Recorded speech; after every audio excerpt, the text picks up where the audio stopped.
Amando, né? Reclamar é o oposto de viver.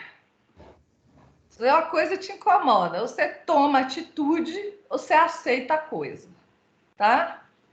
Reclamar é o oposto de viver. Quem fala isso é o Wilma, do IDESF, lá do DESF, né? O pessoal que dá curso, entende muita coisa de constelação. Nós já estamos gravando, eu já estou falando de constelação, já estou falando de relações humanas, já estou falando de necessidade de autoconhecimento, de protagonismo, de autorresponsabilidade, de adultecer como forma de eficiência no exercício da função pública. É preciso entender o verdadeiro, complexo, profundo significado de função pública. Agente público é servidor da coletividade, é pago com os cofres públicos.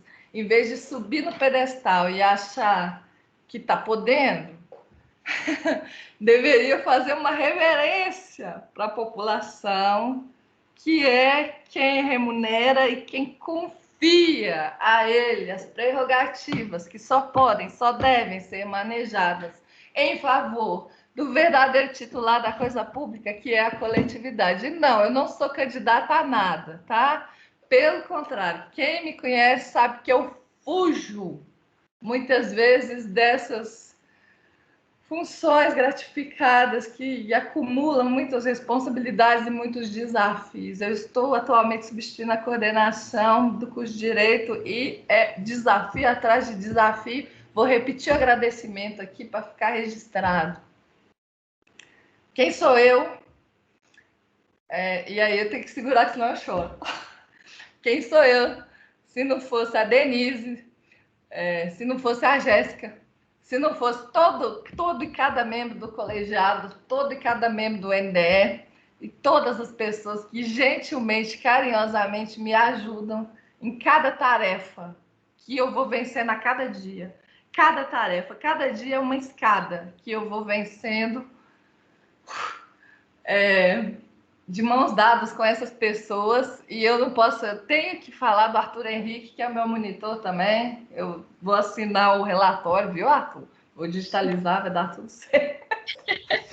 Hoje é o prazo. E hoje é tudo, né? Tem 2 aulas manhã e noite, o prazo do relatório, a banca de TCC, e assim nós vamos vencendo um dia de cada vez, como uma escada, em colaboração com todos aqueles que se dispõem de coração, verdadeiramente, a realizar o possível na função pública. Nunca vai ser fácil, nunca foi fácil, mas sempre será possível. E nessa esteira eu convidei a querida, eu não sei se eu chamar de doutora é muito engraçado, né, Dani? Eu acho. A querida procuradora do município, Daniela Almeida Campos, que é mestranda em Direito Tributário pelo IBET, futura doutoranda, se Deus quiser, futura mãe, tudo mais o que ela quiser ser nessa vida. A Daniela é uma das flores, das estrelas que passam pelo meu caminho, quando, em vários momentos, nesses 30 anos de magistério e 20 anos na Universidade Federal de Berlândia, 19 anos, uma das luzes que se acendem e me lembram que vale cada minuto. E aí eu tenho que ficar desviando o olhar, porque se eu ficar olhando no olho dela, eu não falo, eu só choro, né? Da mesma forma que eu choro durante a aula, os meninos sabem disso. Às vezes eu tô falando os negócios, eu começo a falar e choro. Então, bom dia para cada um que estiver ouvindo. Aproveitem bem a Daniela, tá? Aproveitem bem esse momento, aproveitem bem cada dia da vida de vocês. Ninguém sabe se vai estar vivo daqui a 10 segundos, tá?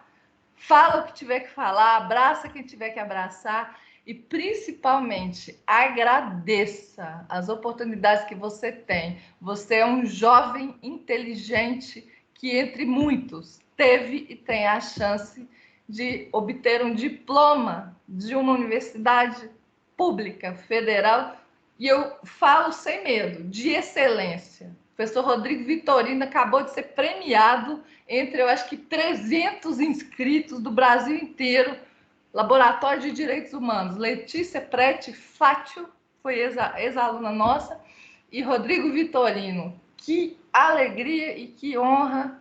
Nós estamos no Centro de Excelência, obviamente eu enxergo cada deficiência e eu sei e conheço profundamente os desafios cotidianos. Eu não sou cega, mas eu reconheço que nós temos profissionais dedicados, talentosos e que realmente fazem, que saem do papel nessas 4 coisas, né? 4 tarefas da universidade: ensino, pesquisa. O povo fala ensino, pesquisa, extensão, esquece da gestão. Sem gestão, a universidade não anda. E eu estou exatamente como gestora lá na coordenação e no colegiado, tá? Então é isso. Sem gestão, a universidade não anda. Ensino, pesquisa, extensão e gestão. Tá bom? Dani, fala aí, que senão eu falo 2 horas e os meninos já vão ficar cansados. Bom dia a todos. Bom dia, Daniela. Bom dia pessoal, bom dia Shirley. Primeiro agradecer pelo convite mais uma vez. Eu fico emocionada, eu não posso falar muito isso não, Shirley. Você foi falando aí, meu olho já vai. Bom, primeiro agradecer muito, Shirley, a oportunidade assim de poder contribuir um pouquinho. Eu não sei muito mais que vocês, eu só estudei um pouquinho mais, mas assim, estamos aqui em pé de igualdade, pessoal. Se eu não souber responder alguma coisa, a Shirley me ajuda, mas é isso. Se eu puder contribuir um pouquinho do que eu conheci, né, nesses anos de vivência lá na Procuradoria-Geral do município, eu já vou ficar muito feliz. Então, Shirley, eu não sei nem como agradecer. Você é luz na minha vida, você sabe, né? Então, não vou falar muito não, senão eu choro.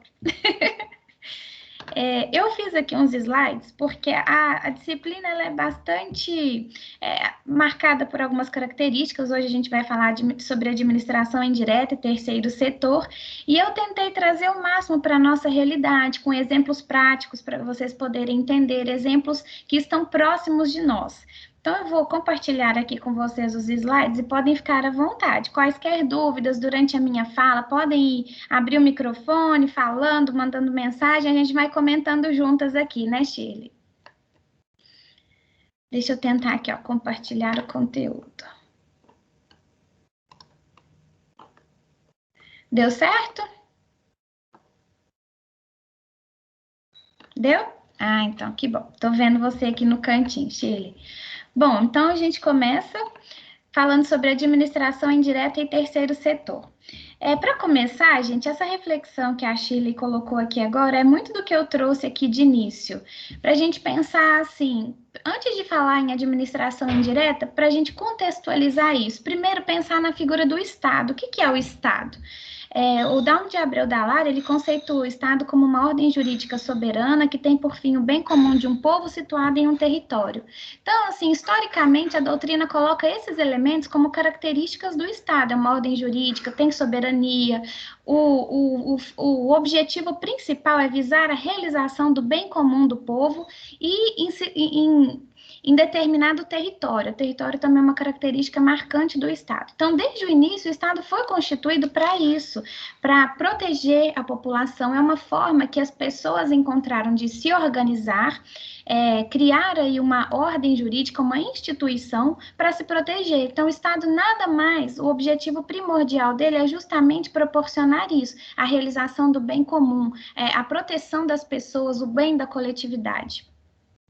Então, historicamente, o papel do Estado, a despeito dessa maior ou menor intervenção no Estado na sociedade, isso depende muito da ideologia política que é predominante em cada época, né? Nós tivemos o Estado liberal, que concede maior liberdade para as pessoas atuarem, principalmente na seara econômica, ou o Estado social e democrático de direito, que já é um Estado mais garantista, mais intervencionista, mais preocupado em prover efetivamente, né, concretizar os direitos fundamentais do cidadão. Então, assim, a despeito dessa maior ou menor intervenção do Estado, sempre o objetivo dele é e deve ser o de realizar o bem comum. E os componentes da federação, eles materializam o Estado. Então, nós temos a União, os estados, o Distrito Federal e os municípios. Cada um desses entes atua dentro das competências que a Constituição lhes outorgou. é muito importante a gente olhar para o Estado e olhar para a nossa ordem jurídica, principalmente para a Constituição, que está no topo, né, da ordem jurídica, e ler já lá no preâmbulo quais são os objetivos da nossa República, da República Federativa do Brasil, do Estado brasileiro. Então, ele fala, destinado a assegurar o exercício dos direitos sociais individuais, a liberdade, a segurança, o bem-estar, o desenvolvimento, a igualdade, a justiça, como valores supremos de uma sociedade fraterna, pluralista, sem preconceitos. Então, há quem diga que o preâmbulo não tem força normativa, mas eu acredito que sim, que ele tem uma força normativa gritante, porque ele vem no início e ele estabelece o contexto em que devem ser interpretadas todas as demais disposições normativas do texto constitucional. Então, ele tem sim uma força normativa muito grande. No artigo 3º da Constituição estão dispostos os objetivos fundamentais da República. Mais uma vez, construir uma sociedade livre, justa, solidária, garantir o desenvolvimento nacional, erradicar a pobreza, reduzir desigualdades sociais e, olha o inciso 4, promover o bem de todos, sem preconceitos de origem, raça, sexo, cor ou quaisquer formas de discriminação. Então, a gente não pode ignorar, gente, que o objetivo do Estado é esse, é realizar o bem de todos, e os objetivos estão dispostos no texto constitucional de uma maneira muito clara. Isso aqui, todo aquele que exerce função pública, e nós vamos falar mais para frente, deve exercer a sua função com olhar aqui, nesses objetivos. Qual é o objetivo, enfim, do Estado? Para que ele foi constituído? Qual é o fim último que nós devemos proteger e buscar realizar? A Constituição, portanto, ela traz o contexto em que deve ser exercida essa atividade administrativa do Estado, e aí a gente entra especificamente no tema da administração pública. De início, é bom esclarecer que esse termo, administração pública, ele é utilizado em mais de um sentido. Muitas vezes a gente se confunde na utilização desses termos, né? Então, num sentido objetivo, a administração pública, ela diz respeito à função administrativa, e aí, por isso, ela é grafada com letra minúscula, né? Ela diz respeito ao que a Shirley comentou, é a gestão dos interesses públicos que estão ali executada pelo Estado. Então, quando nós, que estamos investidos num cargo público, exercemos função administrativa, a gente está exercendo atividade de administração pública num sentido objetivo. Subjetivamente, por outro lado, a expressão ela é grafada com letra maiúscula e ela se refere ao conjunto de agentes, de órgãos e de pessoas jurídicas que são responsáveis pela execução das atividades administrativas. Então, quando a gente fala aqui em administração pública, a gente olha não só para a função, mas para os órgãos, para aquela estrutura que compõe a administração pública, né? Então, no caso da universidade, você olha para a reitoria, você olha para as coordenações de curso, todos são órgãos, agentes, pessoas responsáveis pela execução dessas atividades. E é interessante que, quando a gente fala em administração pública, ela está presente não somente no Poder Executivo, porque, via de regra, a gente associa, né, a expressão administração pública a Poder Executivo.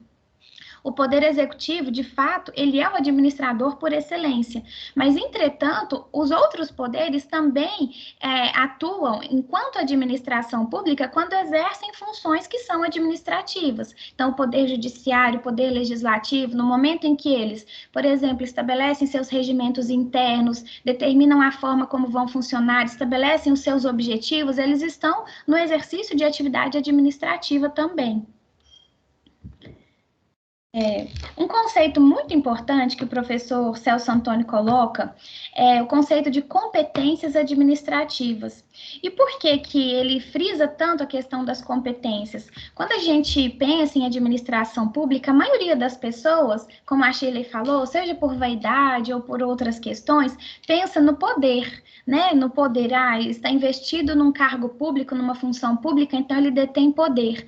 E, na verdade, o professor Celso Antônio, ele frisa muito isso, ele fala, em primeiro lugar, aqueles que estão investidos em funções públicas, eles têm um dever a realizar, eles têm um dever de realizar o fim, de concretizar o bem comum, buscar o interesse público primário, em primeiro lugar.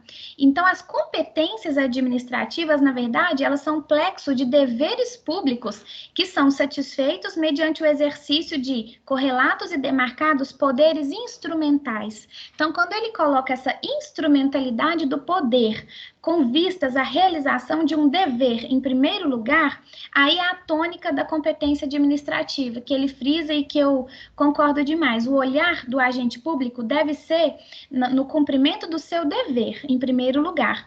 Todo poder que é inerente à sua função, ele é acessório, ele é simplesmente um instrumento para a concretização do bem comum.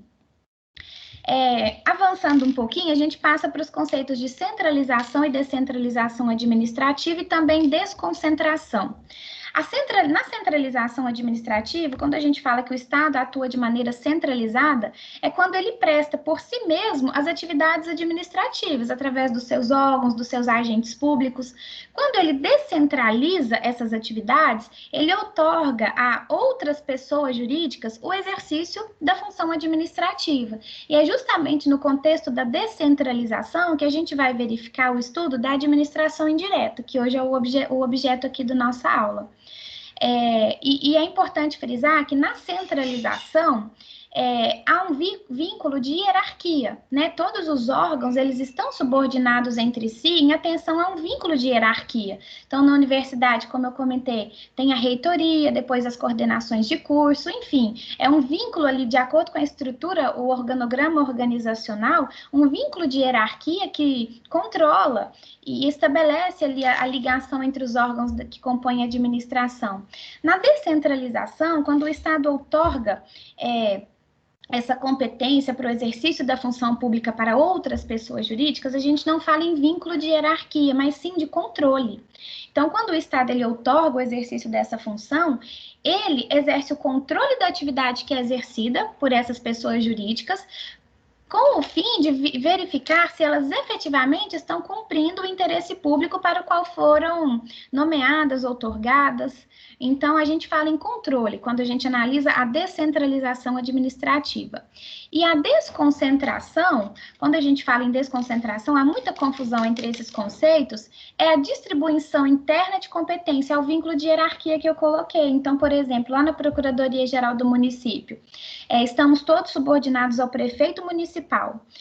Abaixo do prefeito, hierarquicamente, vem o procurador-geral do município. Abaixo do procurador, nós temos os procuradores adjuntos, os coordenadores e, enfim, os procuradores que não têm cargo de confiança e tudo mais. Então, quando a gente analisa essa estrutura administrativa hierárquica, a gente fala em desconcentração, que é justamente essa distribuição interna de competências.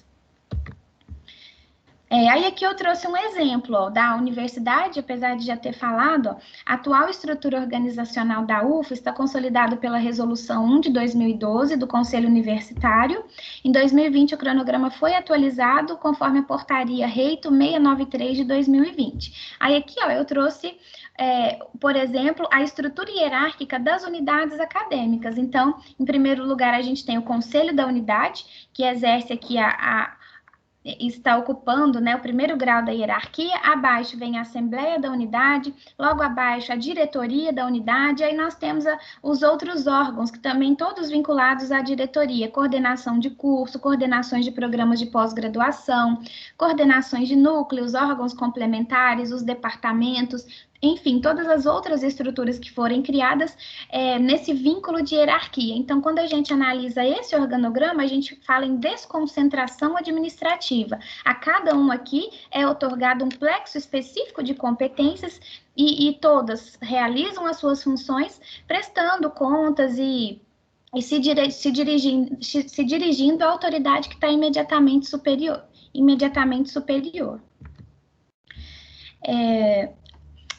Considerados esses conceitos de centralização e descentralização, aí a gente passa efetivamente para diferenciar o que é administração pública direta e o que é uma administração pública indireta. A administração pública direta, como eu comentei, é quando o Estado exerce as atividades de maneira centralizada a partir de seus próprios órgãos. Então, tem um conceito do professor José dos Santos Carvalho Filho que ele fala, é o conjunto de órgãos que integram as pessoas federativas aos quais foi atribuída a competência para o exercício de forma centralizada das atividades administrativas do Estado. E aqui eu coloquei uma observação interessante dos órgãos como instrumento da ação, um instrumento da administração pública. Os órgãos, pessoal, eles são um plexo de competências, ele é uma abstração. O órgão sequer tem uma personalidade jurídica própria, né? E aí é interessante que quando a gente fala o órgão, a procuradoria entrou com uma ação, a gente tem o hábito, né, de comentar, a gente faz referência ao órgão como se ele tivesse praticado uma ação. Só que o órgão em si, para além de não ter personalidade jurídica, a vontade dele, e assim como a vontade do Estado de uma maneira geral, se manifesta através dos agentes públicos. Então, esse ânimo, essa vida, essa expressão externa da vontade do Estado e dos órgãos, ela é manifestada através dos agentes públicos. Então, quando a Shirley comenta da importância do exercício da função administrativa, todo agente público ele tem que ter em mente que ele está ali manejando interesses alheios, interesses do povo. Portanto, o cumprimento do bem comum, do interesse público, o bem zelar pelo exercício da sua função é a sua missão primordial, porque ele está ali, a manifestação de vontade que ele externa representa a vontade do órgão, a vontade do Estado. Então, por isso que é tão importante que os servidores tenham autorresponsabilidade, realmente, tenham consciência da importância das funções que exercem. Falando também sobre administração direta, como exemplos, no âmbito federal, eu citei a Presidência da República e os ministérios, né, que são órgãos aí que exercem, que fazem parte da administração direta. E aqui no âmbito municipal, trazendo mais próximo da nossa realidade, a gente tem a Prefeitura Municipal, que é o órgão da administração direta, os órgãos de assessoria do prefeito e as secretarias municipais, que estão diretamente vinculadas ao prefeito, são órgãos subordinados hierarquicamente ao prefeito, funcionalmente ao prefeito, e vão efetivamente realizar e cumprir o interesse público, o bem comum e também os planos de governo, né, que esse gestor definir para o seu mandato. Então, todos eles compõem a administração direta. É o Estado exercendo por si mesmo a função pública, através dos seus órgãos. Quando a gente olha para a administração indireta, eu trouxe um conceito também do professor José dos Santos, ele fala, é o conjunto de pessoas administrativas que, vinculadas à respectiva administração direta, têm o objetivo de desempenhar as atividades administrativas de forma descentralizada.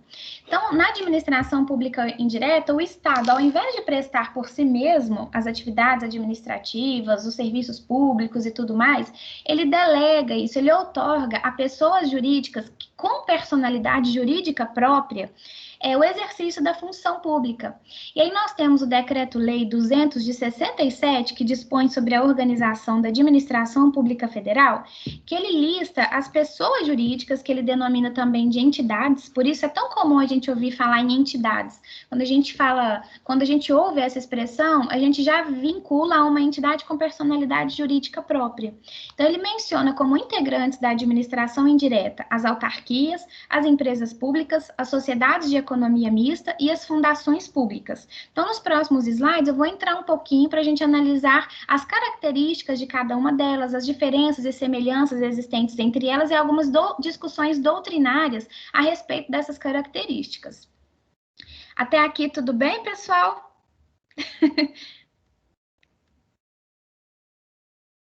Ô, Dani, pergunta aí, quem tá vivo aí, fala um oi. Eu sempre faço isso, porque parece que eu tô falando sozinha.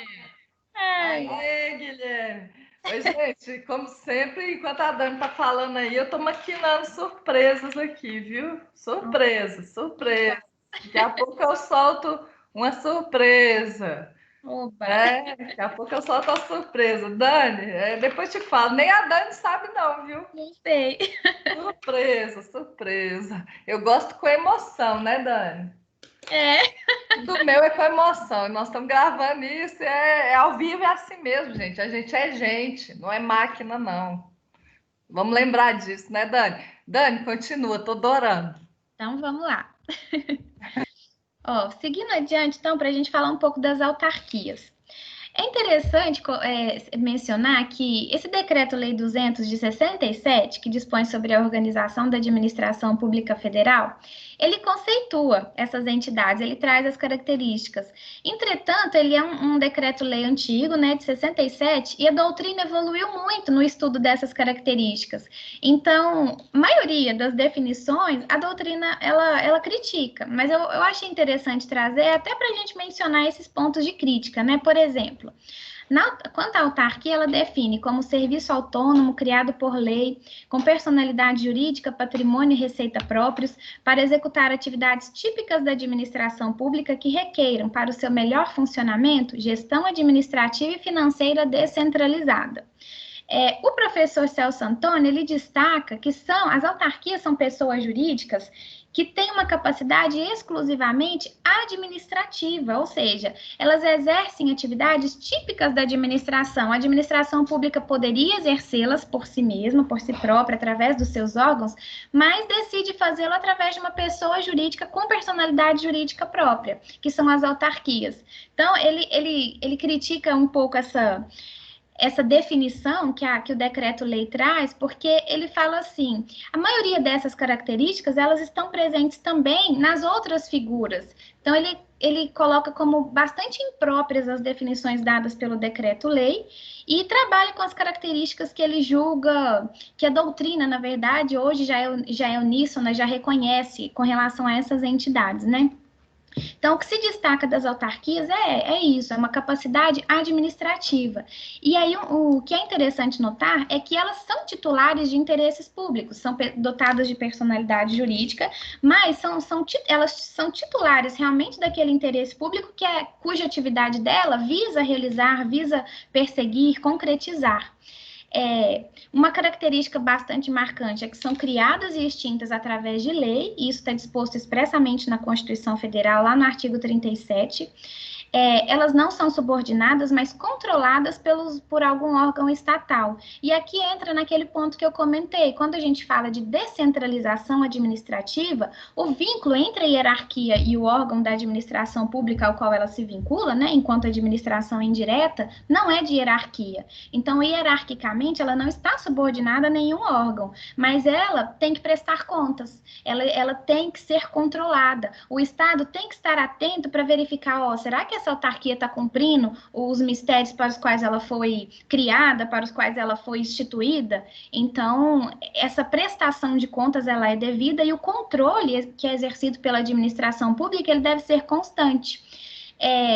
E interessante também que elas estão submetidas não só ao controle do próprio Estado, mas também dos órgãos dos tribunais de contas, né, que são criados aí para verificar especificamente a obediência, o respeito à lei de responsabilidade fiscal, às leis gerais de orçamento de uma maneira geral, o decreto 4.320, a lei 4.320, e eu coloquei aqui também o destaque, gente, que elas estão sujeitas também ao nosso controle, enquanto população, é passível de interposição de ação popular. Por quê? Porque a gente sabe que a ação popular, ela pode ser ajuizada quando esteja em jogo o desperdício do dinheiro público, né? Então, se a gente verificar que uma autarquia está realmente desvirtuada dos fins para os quais ela foi criada, é cabível também a interposição de ação popular. Outra característica interessante, elas têm autonomia administrativa, operacional e financeira, então dispõem de recursos próprios para atingir os seus objetivos, têm autonomia administrativa para decidir a melhor forma de atingir aos seus interesses e também autonomia operacional no sentido de decidir como as suas atividades vão ser realizadas, como ela vai operacionalizar a concretização do fim para o qual ela foi criada. E outra característica também é a imunidade a impostos. Aqui a gente sabe que a Constituição coloca a questão da imunidade recíproca, né? Os estados não tributam as entidades, os entes federados não tributam uns aos outros. Então, quando os seus bens, rendas e o seu patrimônio, de uma maneira geral, for vinculado às suas finalidades essenciais, elas gozam de imunidade tributária.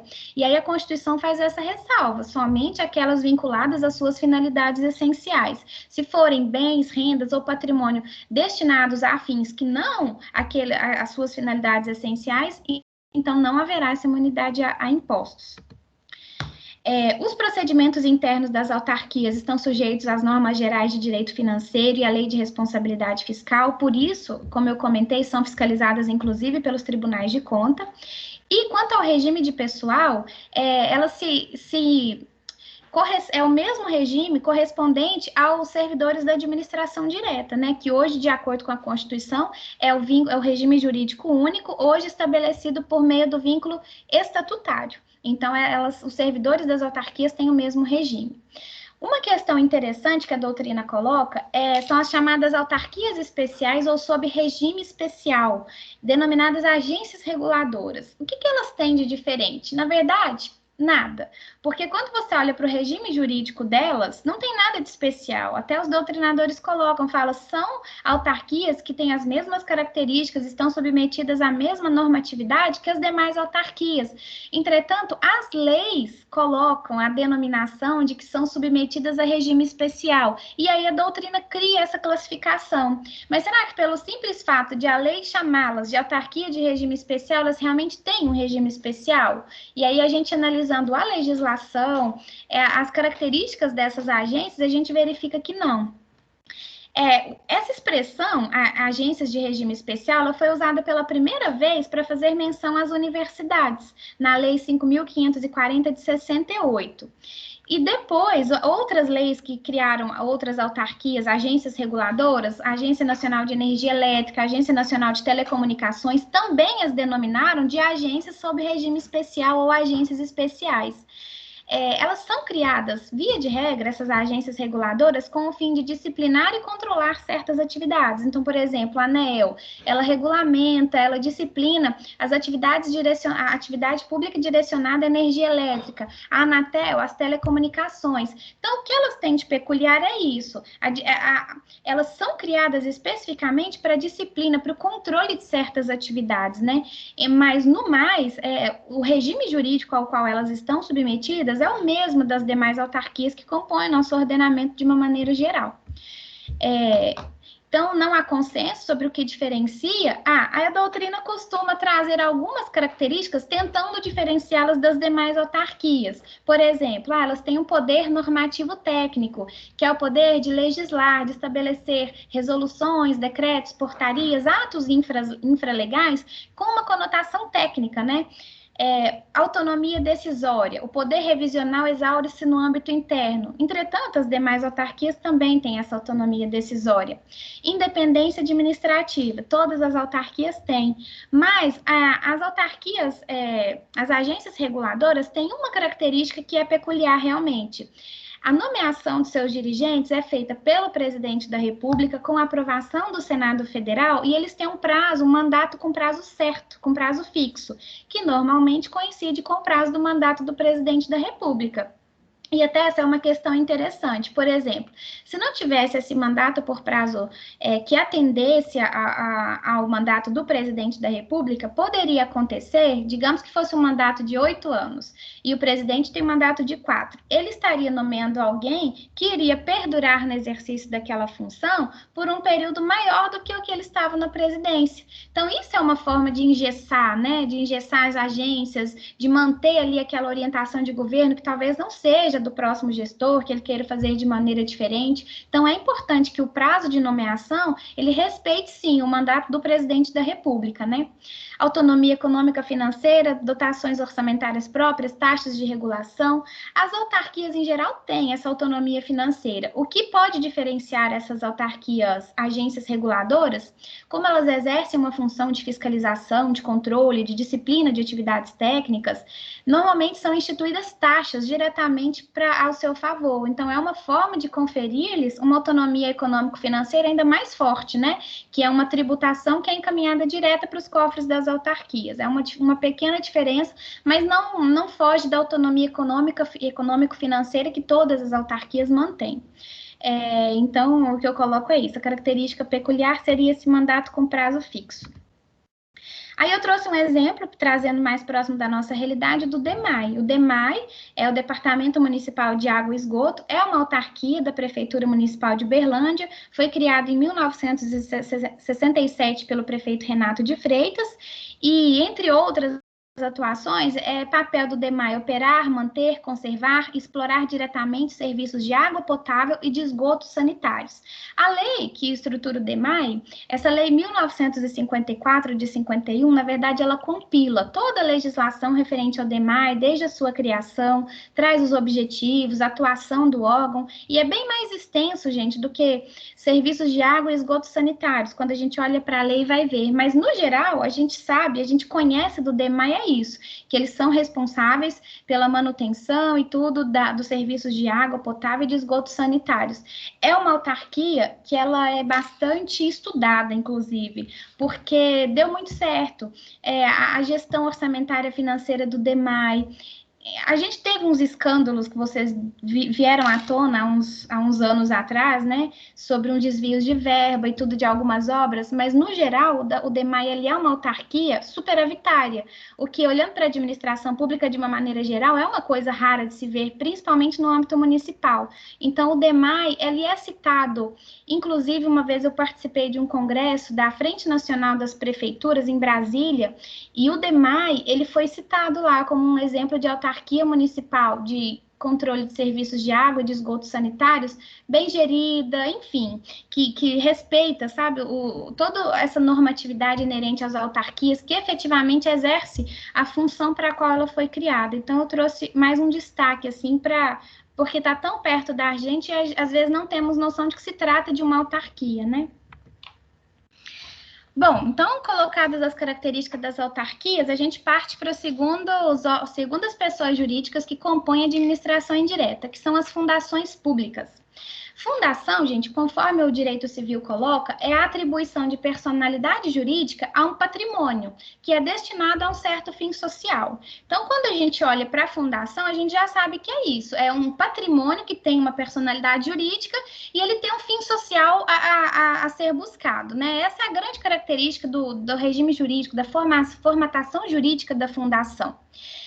Há na doutrina uma discussão a respeito das fundações que compõem a administração indireta, se elas devem ser necessariamente fundações de direito público, são até chamadas de fundações autárquicas, porque, de fato, elas obedecem ao mesmo regime jurídico e possuem as mesmas características das autarquias, e aí, enquanto fundações de direito público, elas são submetidas ao regime jurídico de direito público, mas existe a discussão se seria possível que a administração pública criasse fundações de direito privado.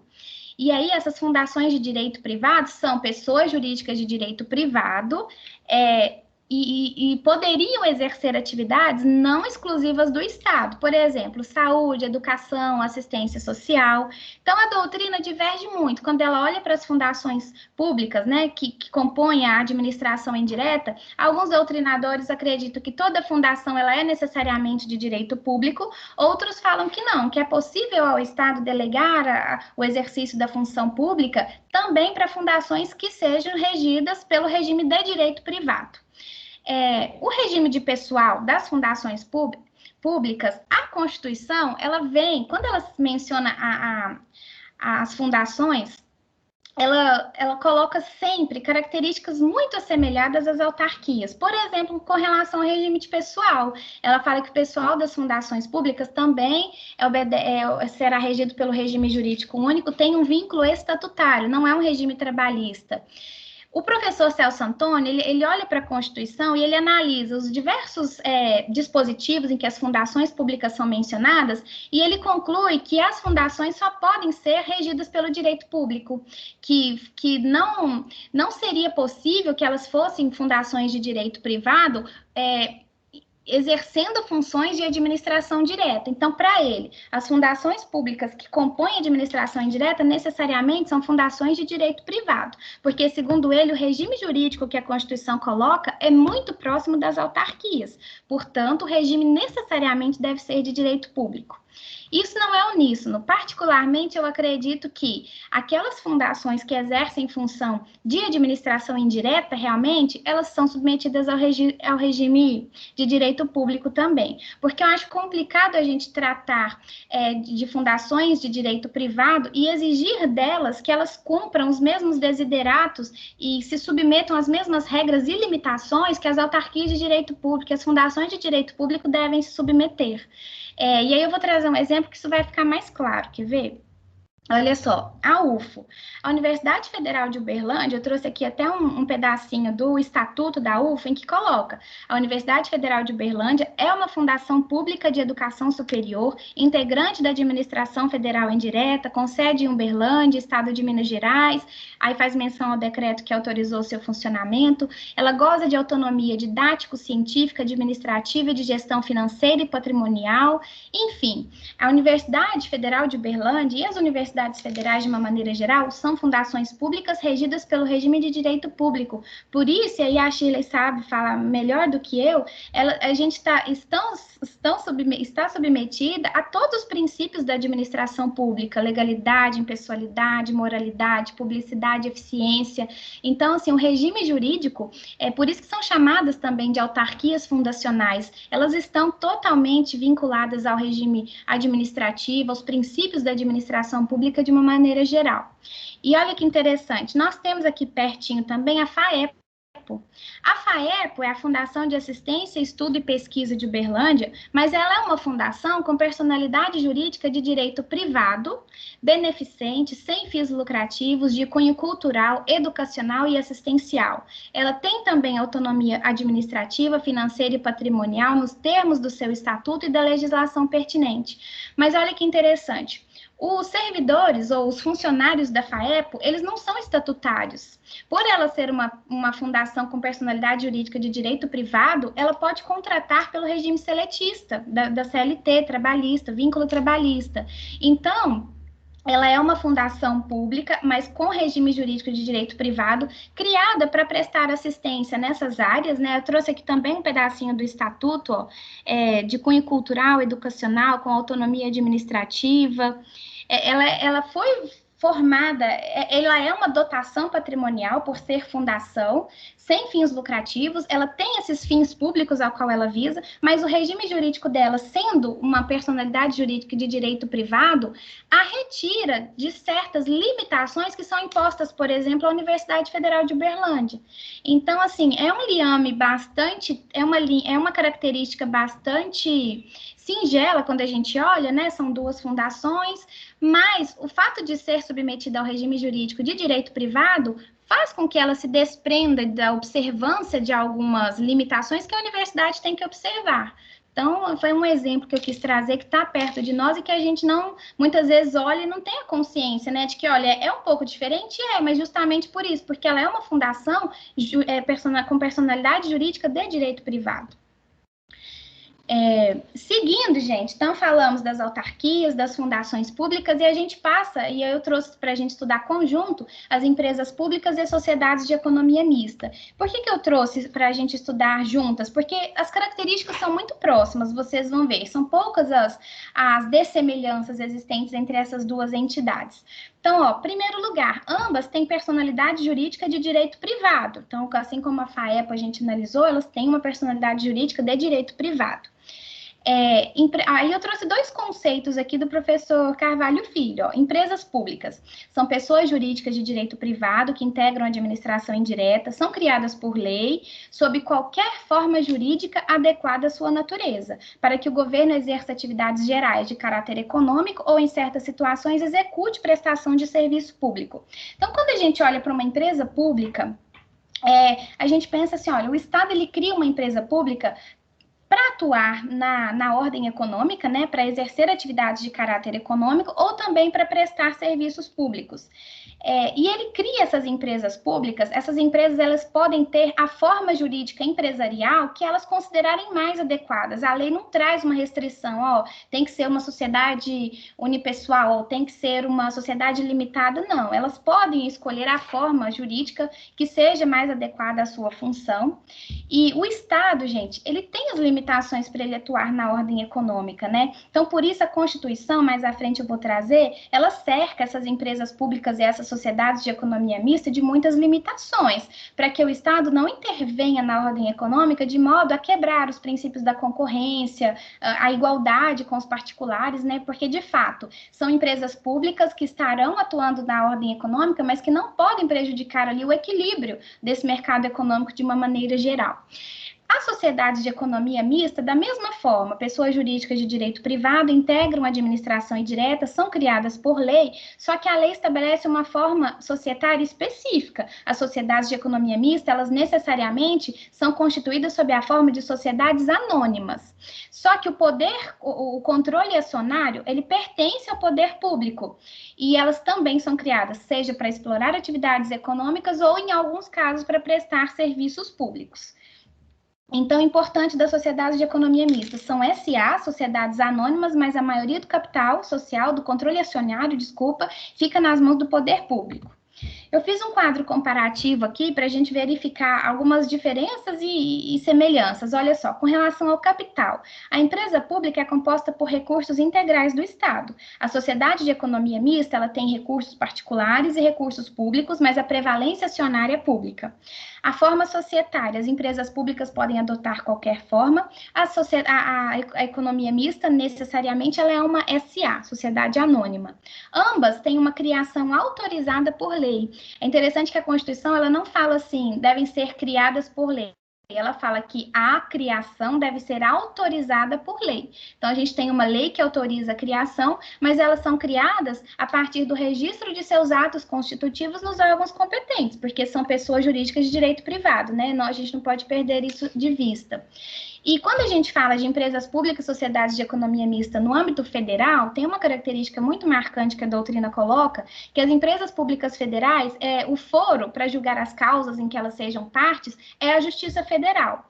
Mas as sociedades de economia mista são julgadas as causas em que fazem parte na Justiça Estadual Comum. Então, é uma diferença também que a doutrina costuma colocar. E aí eu trago aqui a questão que eu comentei sobre quando essas empresas atuam no mercado econômico. A Constituição, gente, no artigo 173, ela cerca essa atuação no mercado econômico de muitas cautelas, porque olha só, o Estado ele só pode explorar diretamente uma atividade econômica quando for necessário aos imperativos de segurança nacional ou quando tiver em jogo um relevante interesse coletivo, conforme definido em lei. Então, a lei tem que definir qual é o relevante interesse coletivo que pode autorizar que o Estado explore diretamente uma atividade econômica. Por quê? Porque a regra é que a ordem econômica, a atividade econômica, ela é exercida pelos particulares, no regime da livre concorrência, o mercado se autorregulando conforme lei da oferta e da procura. Então, o Estado atuar diretamente na atividade econômica, sob pena de configurar um desequilíbrio dessa ordem econômica, deve ser uma última ratio, digamos assim, é algo extraordinário, excepcional, e deve ser raro, só quando estiverem realmente presentes esses requisitos que a Constituição coloca.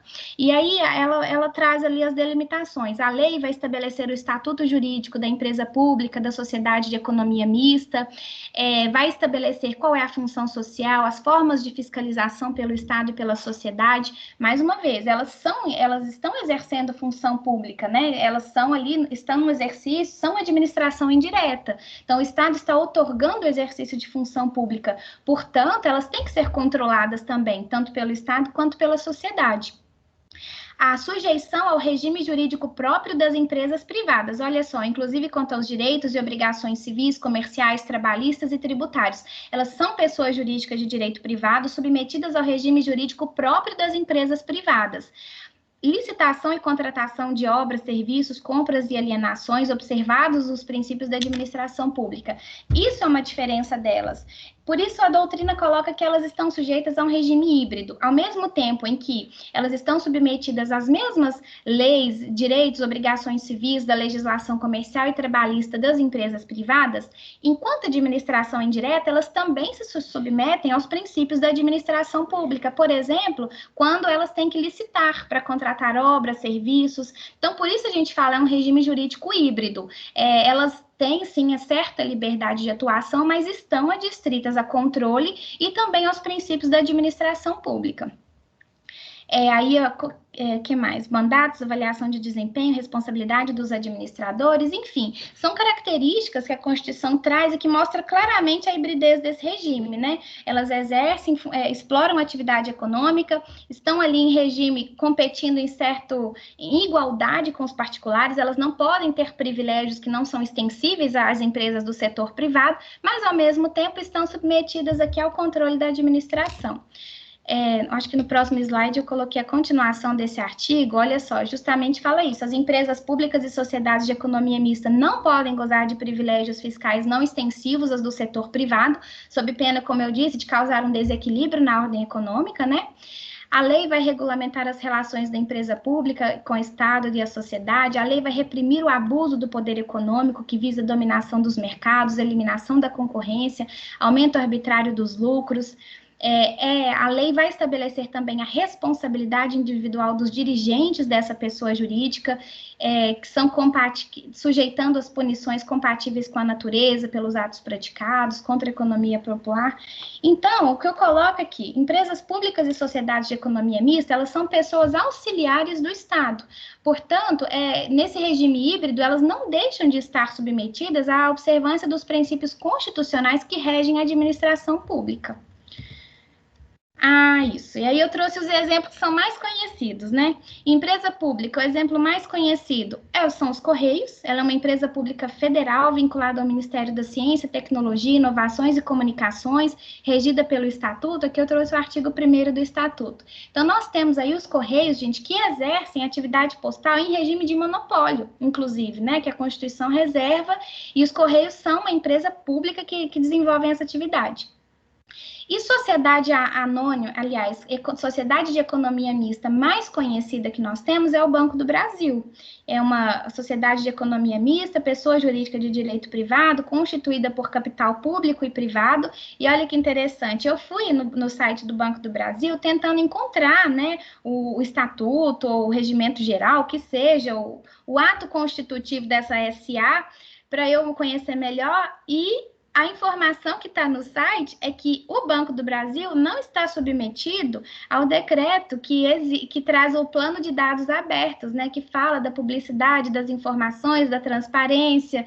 Então, eu achei isso aqui um pouco absurdo, eu até coloquei no slide aqui, eu acho que por que não colocar e dar transparência a essas informações sobre a Constituição e tudo mais, né, dessa sociedade de economia mista. Afinal de contas, ela é composta por capital majoritariamente público, e então as pessoas, a sociedade em geral, nós temos o dever, na verdade, de controlar, de fiscalizar, né? Então, eu achei interessante isso aqui, coloquei no slide. Gente, estamos terminando já.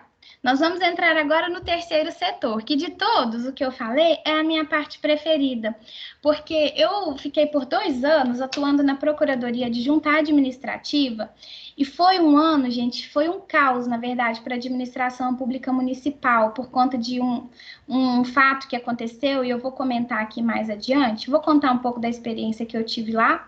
Antes, eu vou trazer aqui os conceitos do terceiro setor para vocês. O que é o terceiro setor?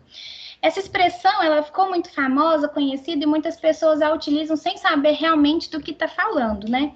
O terceiro setor, gente, é o particular participando da concretização do interesse público. São as parcerias que o Estado estabelece com a sociedade, com as pessoas que não fazem parte da administração, mas que possuem como fins próprios, né? São pessoas jurídicas que possuem suas finalidades lá, seus objetivos sociais, a perseguição de interesses públicos. E aí a gente tem entidades que atuam na área da saúde, da educação, assistência social, principalmente. Então, são entidades que são empresas, são organizações que, pessoas jurídicas de direito privado, elas não compõem administração indireta, mas por suas atividades serem realmente realizadoras do bem comum, de interesses públicos, o Estado celebra com elas parcerias, elas são auxiliares, elas vão auxiliar o Estado a concretizar esses interesses públicos, né? Então, de uma maneira geral, o terceiro setor ele é composto pelas organizações sociais e pelas organizações da sociedade civil de interesse público. Em termos de atividade que elas exercem, pessoal, é a mesma coisa. Tanto organizações sociais quanto organizações da sociedade civil, elas têm normalmente fins não lucrativos e elas perseguem e cuidam da saúde, da educação. Então, nós temos creches, asilos, casas de acolhimento para assistência social, são esses fins, né? Essas finalidades de interesse público realmente que ambas exercem. Então, finalisticamente, elas se equiparam, elas exercem as mesmas atividades, né? Aqui eu trago a ressalva, elas não são pessoas da administração pública, são organizações particulares, estão alheias à estrutura do governo, mas o poder público se dispõe a manter parcerias com a finalidade de desenvolver atividades que são valiosas para a coletividade e que são livres da atuação da iniciativa privada. As organizações sociais, elas foram regulamentadas pela Lei Federal 9.637 de 98. Nesse artigo, primeiro, fica claro que o Poder Executivo, ele qualifica as organizações, como organizações sociais, pessoas jurídicas de direito privado, sem fins lucrativos, cujas atividades sejam dirigidas ao ensino, à pesquisa científica, desenvolvimento tecnológico, proteção e preservação do meio ambiente, cultura, saúde, atendidos os requisitos da lei. Então, para ela ser considerada organização social, primeiro, ela é uma pessoa jurídica de direito privado sem fins lucrativos. E aí ela deve se qualificar perante o poder público como organização social, atendendo os requisitos que a lei coloca, para a partir daí, uma vez qualificada, ela poder celebrar essa parceria. A lei, ela traz que o instrumento para a formalização dessa parceria seria o contrato de gestão. Então, o contrato de gestão era o instrumento firmado entre o poder público e essa entidade qualificada como organização social, com vistas à formalização dessa parceria. Então, isso era o que a lei trazia. As organizações sociais têm umas características peculiares, que é a composição do seu conselho de administração, ela necessariamente tem representantes do poder público e da sociedade civil, e há a possibilidade, segundo a lei, de que o poder público destine recursos orçamentários e bens públicos, assim como ele ceda servidores públicos para exercerem as suas atividades lá nessas organizações. E quando ele cede esses servidores, o ônus do pagamento da remuneração continua com ele, poder público. Então, é uma forma de fomentar essas atividades, de auxiliar para que elas possam desempenhar as funções para as quais elas foram criadas, né? Em colaboração com o poder público. As organizações da sociedade civil, por sua vez, OCIPs, né, que a gente fala, da mesma forma, o artigo 1º fala, podem qualificar-se como OCIPs, pessoas jurídicas de direito privado, sem fins lucrativos, tenham sido constituídas e se encontrem em funcionamento regular há no mínimo 3 anos, desde que os respectivos objetivos sociais e normas estatutárias atendam aos requisitos da lei. Aí a lei vai colocar lá o que deve constar nos objetivos sociais, a lei traz as exceções, eu não trouxe aqui para não ficar muito maçante os detalhes, mas vocês podem verificar na lei que ela traz lá quais pessoas de direito privado não podem ser qualificadas como OCIPs, por exemplo, né? E o que é interessante com relação às OCIPs, isso aqui é muito interessante, fala o seguinte, a outorga da qualificação prevista neste artigo é um ato vinculado ao cumprimento dos requisitos instituídos pela lei. Então, gente, isso aqui acontece ainda muito no poder público, porque, assim, a entidade, ela quer se qualificar como OCIP ou como organização social. Há uma margem de subjetividade na qualificação da organização como organização social, e não há essa margem de subjetividade aqui na OCIPs, porque a lei que fala da OCIPs, ela é muito clara, é um ato vinculado. Se a entidade cumprir os requisitos que a lei traz, o poder público não pode se negar à qualificação da entidade. Já essa restrição não consta nas OS, então, historicamente, o poder público vinha utilizando de subjetivismos e favorecimentos para a qualificação dessas entidades. Então, isso, infelizmente, é uma coisa que ficou presente durante muito tempo na administração pública. Hoje, aqui no município de Uberlândia, nós temos, mais à frente eu vou trazer, o decreto que regulamenta, a lei que regulamenta a qualificação das entidades como organizações sociais, ela trata a qualificação como um ato vinculado. E eu acho que é assim que tem que ser. Se a entidade cumpre os requisitos para ser qualificada, ela deve ser qualificada. Por quê? Para que todas possam, de maneira igualitária, ter a oportunidade de celebrar essa parceria com o poder público. Então, essa é uma característica que a lei da OCIP traz, que o município de Uberlândia trouxe para a sua legislação, quando ele qualifica como organizações sociais, a gente não qualifica como OCIPs, nós qualificamos como organizações sociais, e que é muito importante, para tirar da administração esses favoritismos, subjetivismos, né, que são, infelizmente, fazem parte, estão presentes, por mais que eu acho que temos avançado, inclusive pelo aumento, né, do controle que a administração pública tem sofrido, mas historicamente sempre esteve presente. E aí a diferença, pessoal, que a lei das OCIPs traz é que o instrumento que vai formalizar é o termo de parceria, não é o contrato de gestão como nas OS, né? Então, o termo de parceria seria esse instrumento que vai formalizar a parceria entre as OCIPs e o poder público. E aqui eu trago os detalhes com relação à nossa legislação. E por que eu comento que foi a minha experiência com isso foi até, como eu vou dizer, foi até um pouco... não foi muito boa no sentido porque foi muita correria. O que aconteceu? No município de Uberlândia, a qualificação das instituições privadas que desenvolvem atividades de interesse social como organizações sociais, ela é regulada pela Lei Municipal 7579, regulamentada por esse decreto 17935 de 2019. Então, como eu coloquei, antes de entrar nos detalhes da experiência, no município de Uberlândia, realmente essa análise ela é vinculada. Então, se a organização cumprir os requisitos que a lei e o decreto municipal colocam para sua qualificação, ela vai ser qualificada como uma organização social. E esse é o primeiro passo para que ela possa celebrar uma parceria com o poder público. Até o ano de 2016, gente, o município de Uberlândia, ele concedia subvenções sociais às entidades que prestavam serviços essenciais de assistência social, saúde, educação, cultura e desporto, com base nessa lei municipal 5775 de 93. Então, qual que era o procedimento? Essas instituições todas já conheciam. Primeiro, elas se qualificavam como organizações sociais e depois elas faziam um requerimento para o recebimento de subvenção social. Então, o município de Uberlândia ele tem uma dotação orçamentária voltada para a concessão de subvenções sociais, e aí ele escolhia lá as entidades e direcionava anualmente determinados valores.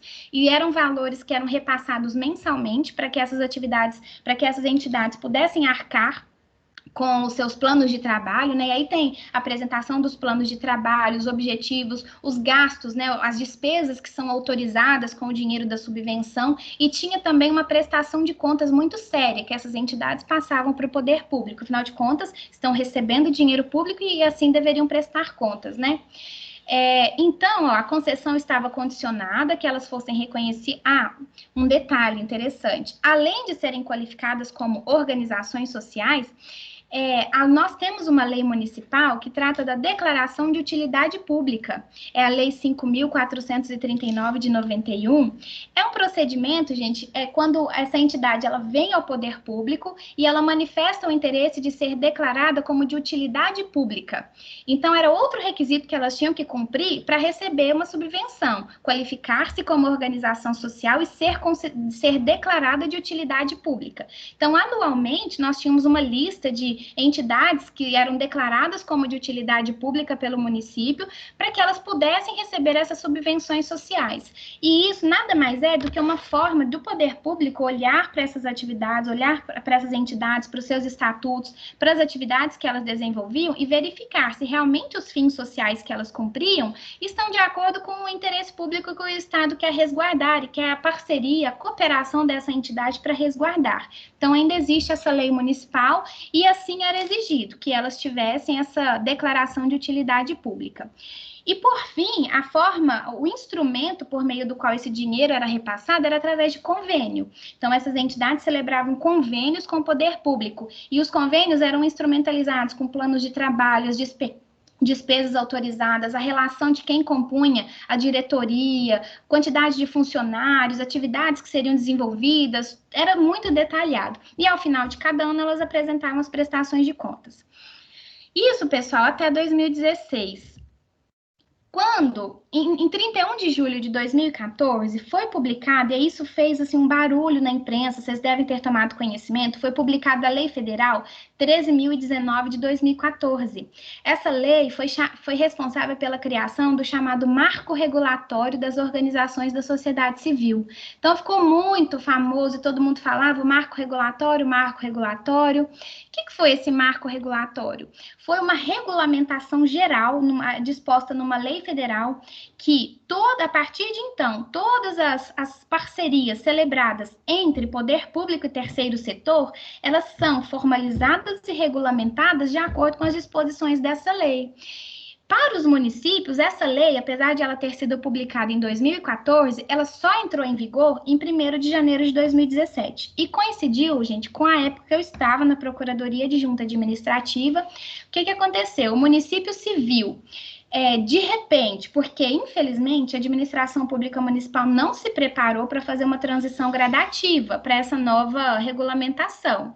E aí, em 1º de janeiro de 2017, a gente se viu com uma regulamentação municipal obsoleta, a gente não podia celebrar convênios, não adiantava mais aquela declaração de utilidade pública, a gente tinha que qualificar todas as organizações sociais de novo para atender os critérios que a nova legislação colocava, e nós tínhamos ali entidades que estavam contando com dinheiro no caixa no final de janeiro para pagar seus funcionários, para continuar desenvolvendo as atividades. Enfim, vocês podem imaginar o quanto foi difícil fazer essa transição. Qual foi a saída encontrada pelo município? A gente procurou o Ministério Público, celebramos não foi nenhum acordo, a gente celebrou uma espécie de fiscalização assumida. Olha, nós vamos precisar de um tempo para nos adequar, mas estamos aqui apresentando um plano de trabalho de transição e queremos que o Ministério Público esteja de acordo.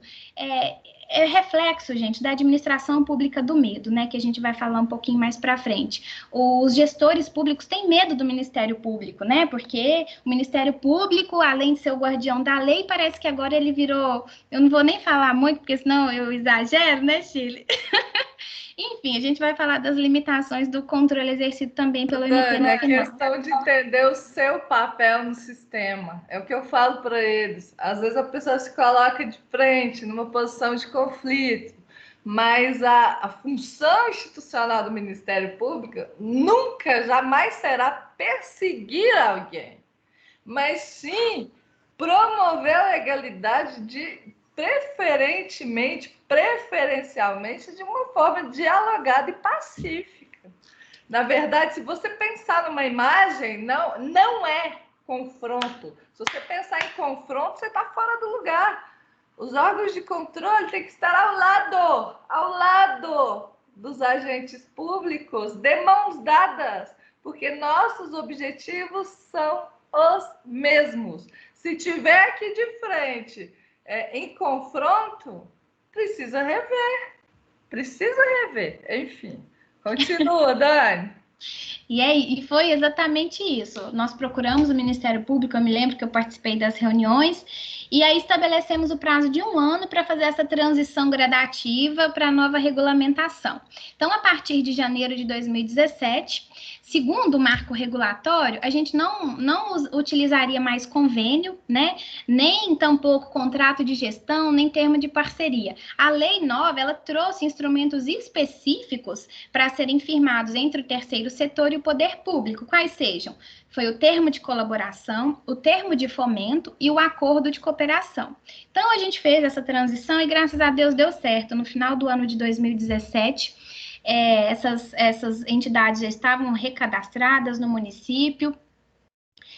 A lei, o marco regulatório, ele traz um ponto muito interessante com relação a isso, porque, gente, infelizmente, o recurso público ele é finito, e o número de entidades que prestam essas atividades em colaboração com o poder público é muito grande, e a maioria delas tem interesse em receber as subvenções, porque realmente sem as subvenções, muitas delas não sobrevivem. E esse marco regulatório, atento a essa questão da limitação dos orçamentos públicos, ele criou uma espécie de licitação, mas tem um nome específico, chama chamamento público. É um chamamento público, o Estado fala, o poder público fala, olha, eu tenho uma dotação orçamentária, estou disposto para receber as propostas das organizações do terceiro setor que queiram celebrar comigo os termos de colaboração, fomento ou acordo de cooperação. Então, isso veio para resguardar também, gente, isso que eu comentei, a isonomia. Porque, infelizmente, mais uma vez, com relação a terceiro setor, existem os favoritismos, os subjetivismos, os queridinhos dos administradores, dos gestores que já estão aí há um tempo e que sempre são agraciados. Eu digo agraciados porque realmente para eles faz muita diferença, né? A presença do dinheiro público para o exercício das suas atividades. Muitos realmente não sobrevivem sem essas verbas. E para possibilitar que outras possam vir a cooperar com o poder público, receber também esses valores, foi criado pela lei, isso foi um ponto, assim, muito comemorado pela administração pública, por quem está no interior da administração pública e conhece, né, a forma como funcionava esse chamamento público. Então, hoje, todas podem vir a participar, desde que cumpram os requisitos da lei, todas podem, têm a possibilidade de celebrar esses termos. Rapidamente, o que a lei coloca como diferenças? O termo de colaboração é um instrumento por qual é formalizada a parceria para consecução de finalidades de interesse público que envolvam a transferência de recursos financeiros. E o termo de colaboração é quando essa parceria é proposto pela administração pública. Então, a administração pública, ela vê que aquela entidade tem um fim, uma finalidade de interesse público, então ela faz essa proposta, ou seja, ela fala, olha, eu tenho a dotação orçamentária aqui, que pode envolver essa transferência de recursos para a sua atividade. Então, celebra-se o termo de colaboração. O termo de fomento, ele parte da entidade. Então, a entidade vem, ela já tem uma finalidade de interesse público, mas ela faz uma proposta para o poder público e fala, olha, eu exerço essa e essa atividade, eu gostaria de celebrar uma parceria. Então, o poder público transfere recursos, aí a gente fala de termo de fomento. E o acordo de cooperação, gente, não envolve transferência de recursos financeiros. O poder público exerce uma parte das atividades de um lado, a entidade de outro lado, mas sem essa transferência de recursos financeiros. Então, aí nós temos o acordo de cooperação. Como eu falei, então, o marco regulatório, ele trouxe a possibilidade do chamamento público, uma espécie de licitação que visa selecionar a instituição que será parceira na execução dos projetos. Essa nova legislação também definiu parâmetros sobre monitoramento, avaliação, prestação de contas, estabeleceu sanções para caso de descumprimento de lei. Ela veio, gente, esse marco regulatório, realmente para moralizar a questão das parcerias com o poder público e o terceiro setor. O município de Uberlândia, eu sempre digo, ele já era e já estava à frente de muitos municípios na regulamentação que nós tínhamos, porque a gente sempre teve a exigência de prestação de contas, sempre foi tratado com muita atenção esse repasse dessas subvenções, mas de uma maneira geral, os outros municípios muitas vezes sequer tinham isso. Essas parcerias eram celebradas ao largo da legalidade, muitas vezes, né? Então, o marco regulatório, ele veio que é para padronizar isso nacionalmente. Todas as parcerias com o terceiro setor hoje devem obedecer a essa lei nacional. Por fim, antes de comentar aqui algumas reflexões que eu coloquei no final, sobre os consórcios públicos, que até a professora Shirley pediu para eu colocar. Existe uma dúvida se consórcio público ele faz parte da administração indireta ou não. A Lei Federal 11.107, gente, ela trouxe a regulamentação dos consórcios públicos e, na verdade, o consórcio público, ele pode ser constituído, ele tem a forma jurídica ou de uma associação pública ou de uma pessoa jurídica de direito privado, mas ele é composto só pelos entes federados, pela União, Estados, Distrito Federal e município. Então, o que a doutrina coloca é que os consórcios públicos são um sistema de gestão associada que está inserida num contexto de um federalismo cooperativo. Então, União, Estado, Município, eles montam uma associação pública ou constituem uma pessoa jurídica de direito privado para dividirem ali responsabilidades ou atuarem conjuntamente para atender finalidades públicas que pertencem a todos eles, que são interesses comuns a todos eles e que são interesses da coletividade. Então, tem há essa dúvida, são ou não são parte integrante da administração indireta? Então, a maioria das pessoas coloca que não, que na verdade são pessoas jurídicas distintas, integradas aí num sistema de gestão associada. Então, é a administração pública exercendo as suas próprias atribuições, em conjunto com outros entes federados, né? Agora, uma questão que é muito interessante, o artigo 6º da lei fala o seguinte, que o consórcio vai adquirir uma personalidade jurídica de direito público se ele constituir uma associação pública, mas ele vai ter uma natureza de direito privado com atendimento das legislações do direito civil. E, na verdade, olha só o que ele fala, que o consórcio público com personalidade jurídica de direito público integra a administração indireta de todos os entes da federação consorciados. E aí a doutrina faz uma crítica muito forte. Primeiro, a dificuldade de enxergar consórcio público como administração indireta, já existe essa crítica. E segundo, a lei fala que só o consórcio público que tiver uma personalidade jurídica de direito público é que vai integrar a administração indireta de todos os entes da federação. Então, olha só, será que seria possível a gente falar em uma instituição de direito privado, que é composta somente por entes federados que têm um regime jurídico de direito público? A doutrina, ela questiona muito isso. Como que eu vou criar uma personalidade jurídica de direito privado composta por entes que têm natureza jurídica de direito público? Então, isso já é uma crítica muito grande. E segundo, quando a lei vem e fala, se ele tiver a personalidade jurídica de direito público, se ele for uma associação pública, ele vai integrar a administração indireta de todos os entes. Aí a doutrina fala, mas e a autonomia dos entes federados? Será que quando ele fala que, então, se é composto por União, Estado e município, e vai compor a administração indireta de todos os entes, então quer dizer que eu vou ter um município sendo a administração indireta do Estado? E aí, como fica a violação da autonomia desses entes? Então, enfim, os consórcios públicos são figuras, assim, que ainda movimentam muito a doutrina, suscitam muitos debates, porque realmente é uma natureza jurídica, gente, que ela desafia, né, as regras que nós já estamos acostumados a lidar. Eu entendo, assim, a importância realmente dessa gestão cooperativa, da busca de finalidades comuns, essa cooperação mesmo entre os entes federados, que, aliás, está muito carente nos últimos dias, né? O que a gente vê hoje é município brigando com o Estado, município brigando com a União, querendo o repasse da verba, enfim, o que a gente vê hoje é disputa. Então, num cenário que a disputa prevalece, quando a gente vê um fomento aqui a uma cooperação, e isso muito me alegra, mas realmente na parte jurídica ainda desafia os doutrinadores e nós estudiosos do direito a realmente encontrar a melhor conformação jurídica, como ele vai se encaixar no nosso ordenamento, sem desvirtuar os princípios e as demais normas, né, que o compõem.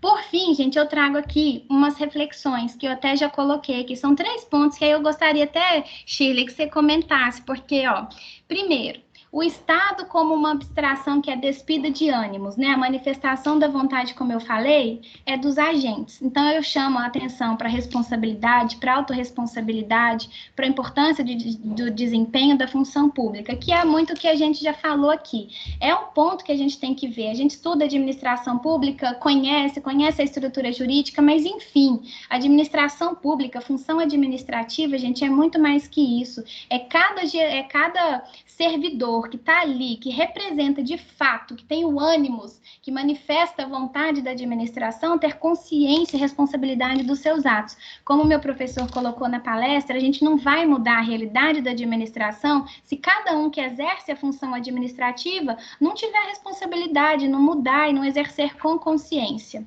Segundo, um ponto que eu trouxe aqui para a gente comentar, gente, que aconteceu enquanto eu estava no exercício da gestão da Procuradoria, me marcou muito. Razoabilidade no controle das atividades da administração.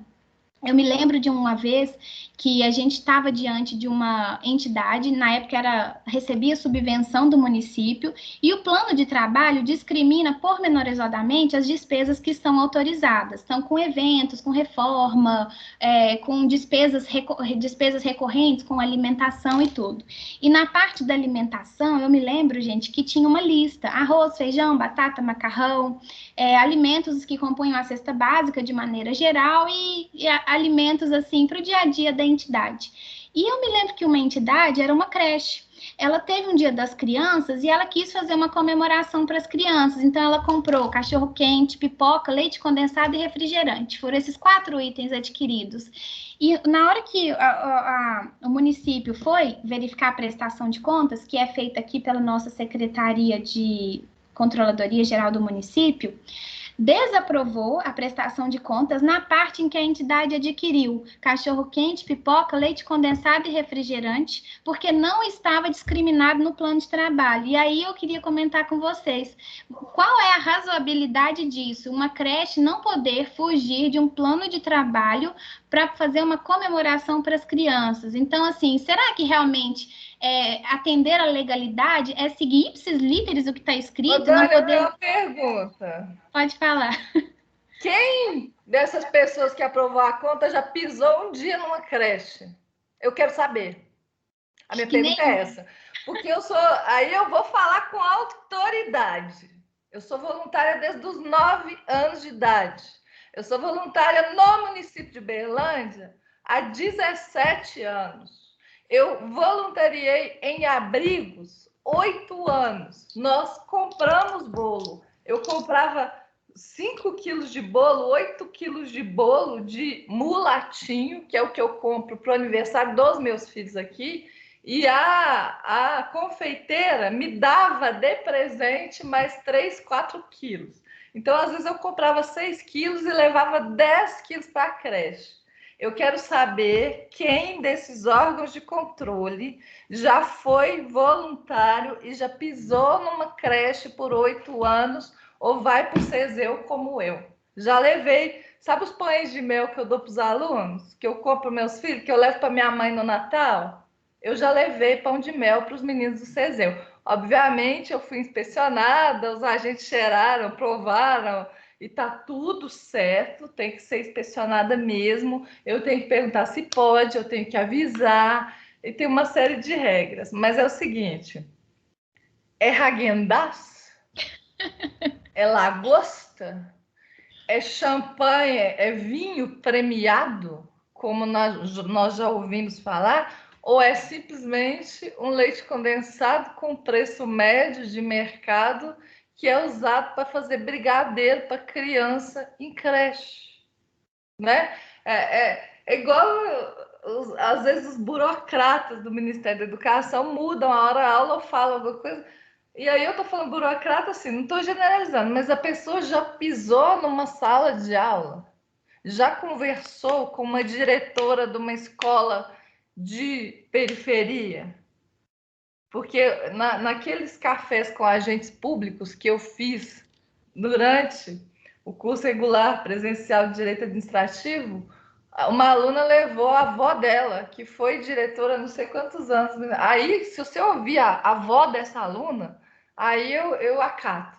Mas, assim, sem ouvir uma autoridade no assunto, a autoridade no assunto é quem dirige essa creche e está lá todo dia, tá? Sem ouvir essa pessoa, eu acho que talvez o órgão de controle seja incompetente para falar dessas creches.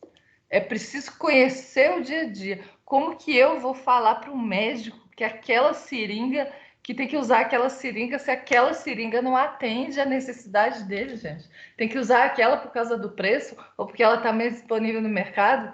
Para que serve o direito? Para que serve o direito? Para que serve o direito?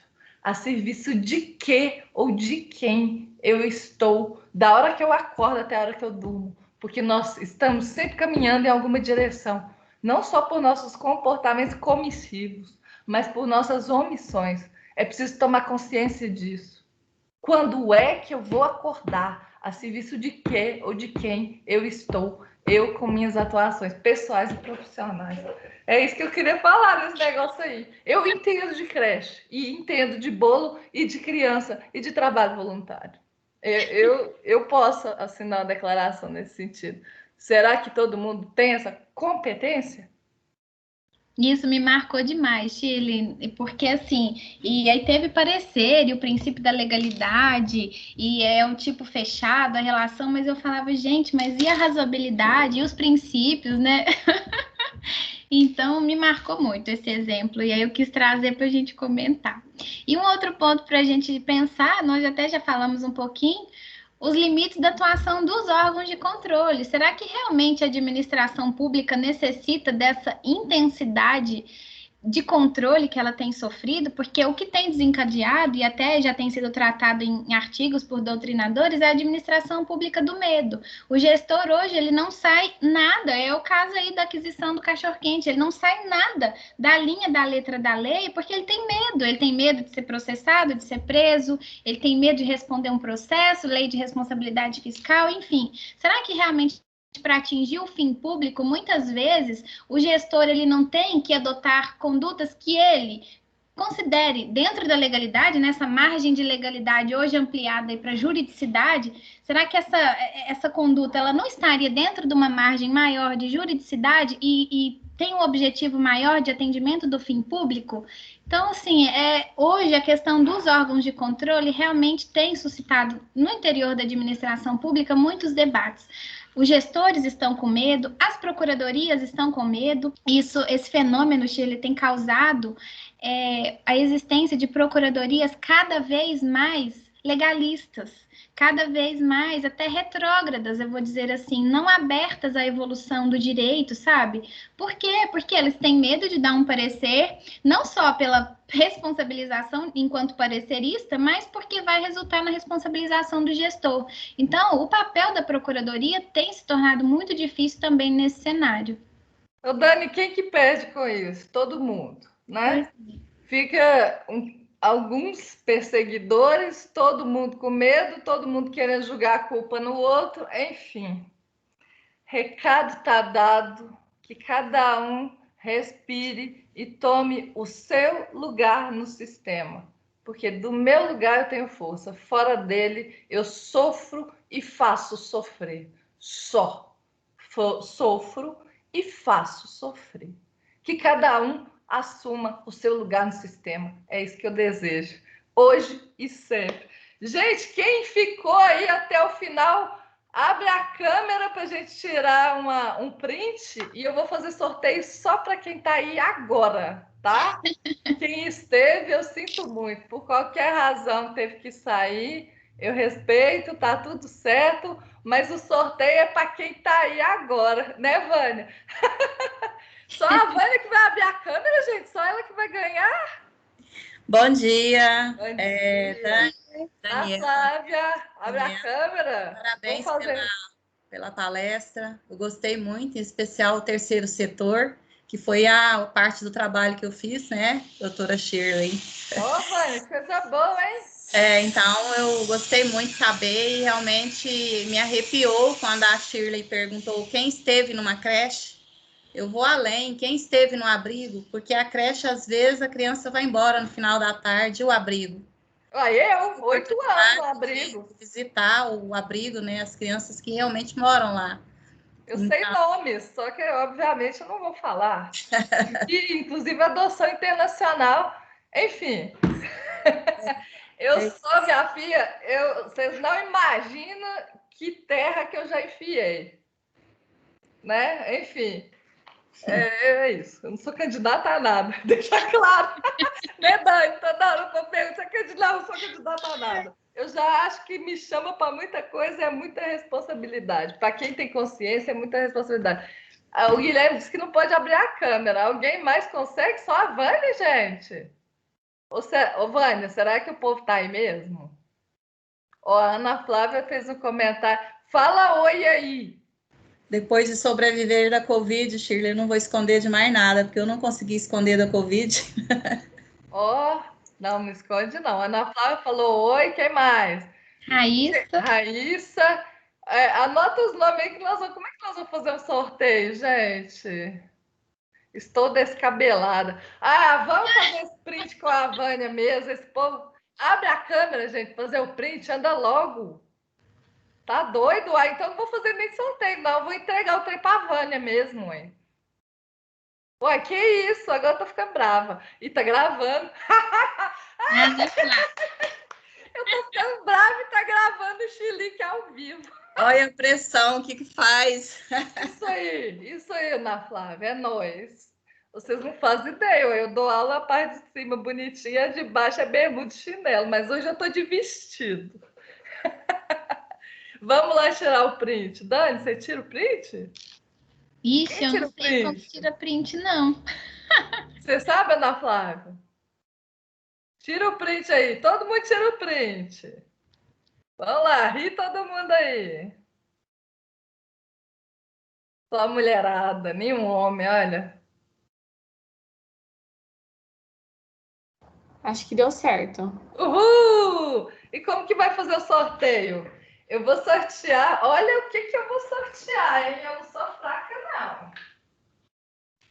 Eu vou sortear um livro que acabou de sair. Temas contemporâneos de direito das famílias, que eu tenho um capítulo sobre psicoeducação, promoção da vida. E um panetone trufado, artesanal. Que aí eu vou entregar a hora que eu pegar, mas eu acho que eu vou pegar dia 18, tá?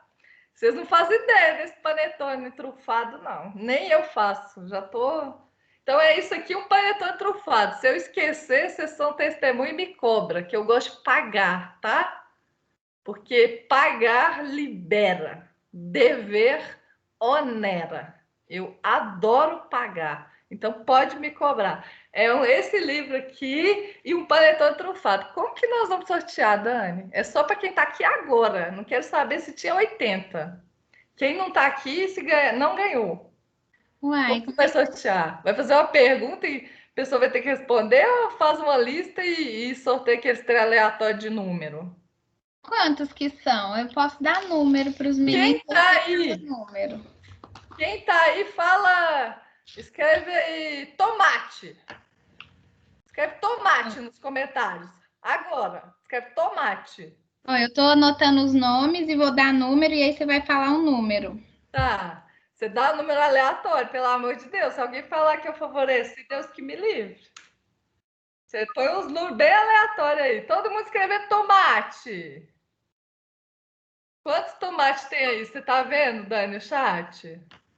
Ó, deixa eu ver. Guilherme, Raíssa, Milena, Vânia, Lara, Ana Flávia. Ana Flávia. Mais alguém?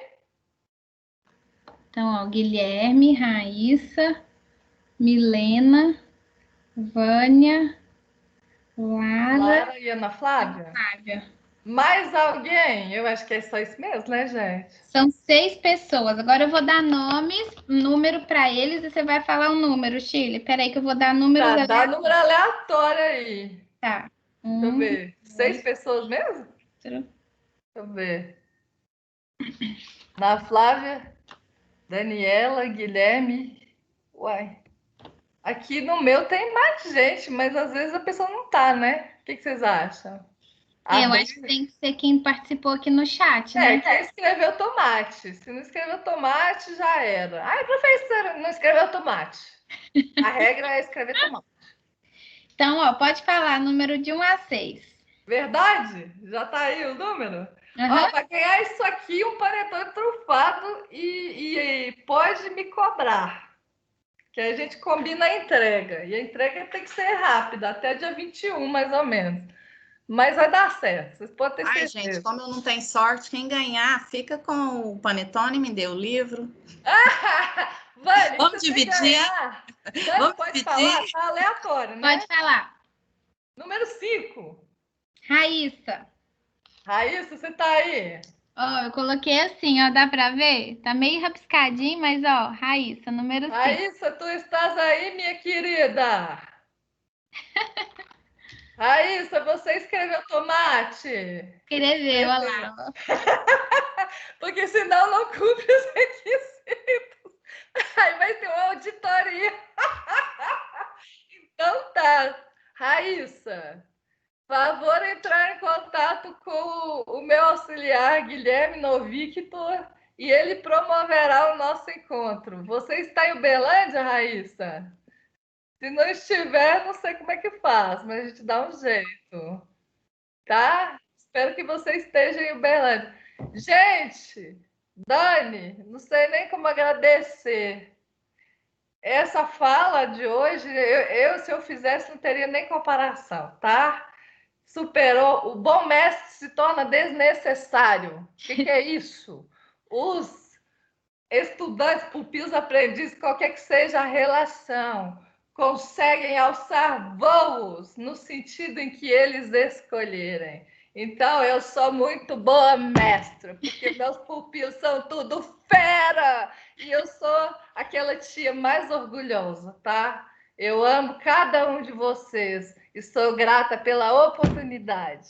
Parabéns, Raíssa, parabéns a todos que continuam escolhendo ficar na vida e fazer o que gosta. Faz o que gosta hoje, viu, Vânia? Deixa para amanhã, não. Cuida de você, Ana Flávia, com muito carinho. Para todos que estão aí, sua vida importa. A minha vida importa. Hoje e sempre. Um beijo grande, Dani, eu te amo. Eu também te amo. Eu que agradeço. Meninos, obrigada, viu? Uhul, Panetone livro. Uhul. Nossa, agora eu vou ter que arrumar um panetone e um limpo noturno, senão eles começam a brigar. Fala que eu gosto de una e fica aqui abrigaiada, porque é desse modelo, né, gente? Vocês sabem que é desse modelo. É igual filho, né? Um beijo, eu vou dar um jeito.